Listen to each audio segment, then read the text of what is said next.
Hello friends, आज मैं बनाब लैसो चिकेन। एखिनि होइसे चिकेनखिनिनो आज केनेকৈ बनाओ ताके चाওঁ आহকচোन।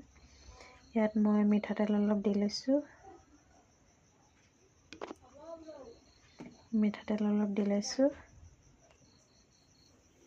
ইয়াত আদা ৰচুনৰ পেষ্ট অলপ দি দিছো।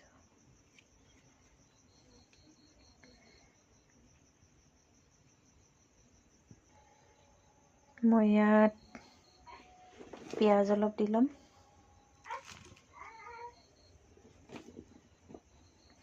পিঁয়াজ দি লৈছোঁ। ইয়াত জলকীয়া, জিৰা আৰু ধনিয়া অলপ দি লৈছোঁ। এনেকৈ পিচি ইয়াত দি দিছোঁ। ইয়াত মই এতিয়া আলু কেইডোখৰমান এড কৰি দিম।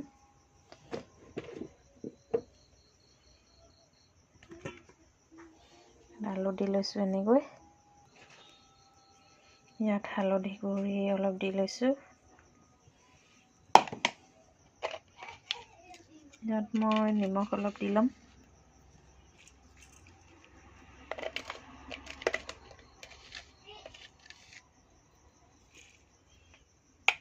এইখিনি এতিয়া মই ধুনীয়াকৈ সানি ল'ম। এইখিনি মই এতিয়া ডাঙৰ যতন এটাত লৈ এনেকৈ সানি ল'লোঁ।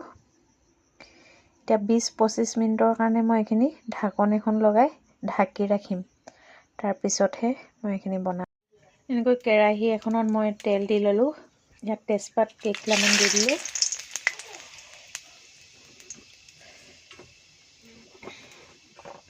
ইয়াত দি দিম মই পিঁয়াজডোখৰ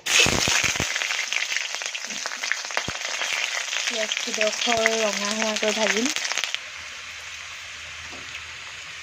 ইয়াত পিঁয়াজখিনি ৰঙা হৈ গ'ল। ইয়াত এতিয়া এইখিনি মই দি দিম। যিখিনি মছলা তেল দি সানি থৈছিলোঁ এইখিনি ইয়াত দি দিম।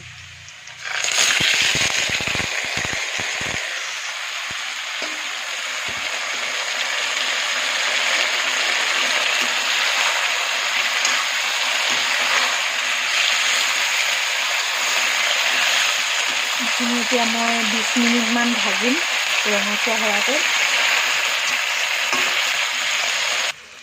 এতিয়া মাংসখিনি দেখিলেনে ৰঙচুৱাকৈ সিজিলে। এতিয়া মই ইয়াত দিম এইটো মানে ৰান্ধনি পাত। ৰেডিমেড কিনিবলৈ পায়, আপোনালোকেও দি খাব পাৰিব। এইটো গোন্ধটো বহুত ধুনীয়া হয়। মই ইমান বেছিকৈ নিদিওঁ, কমকৈ দিছোঁ। এতিয়া আৰু অলপ সময় ভাজিম মাংসখিনি। পাতখিনি দিয়াৰ পিছত এইটো ৰান্ধনি পাত বুলি কয়। এবিধ মছলাই হয় বাৰু, কিন্তু এইটো পাতকৈ এনেকৈ শুকুৱাই মেলি পেকিংকৈ বিক্ৰী কৰে।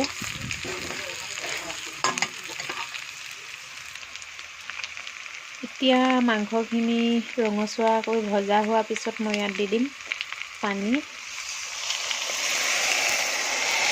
অলপ দি দিছোঁ।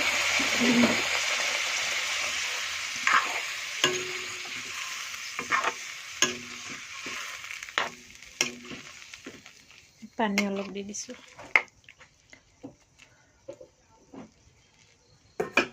দেখিছেনে মাংসখিনি কিমান ধুনীয়া দেখিছে।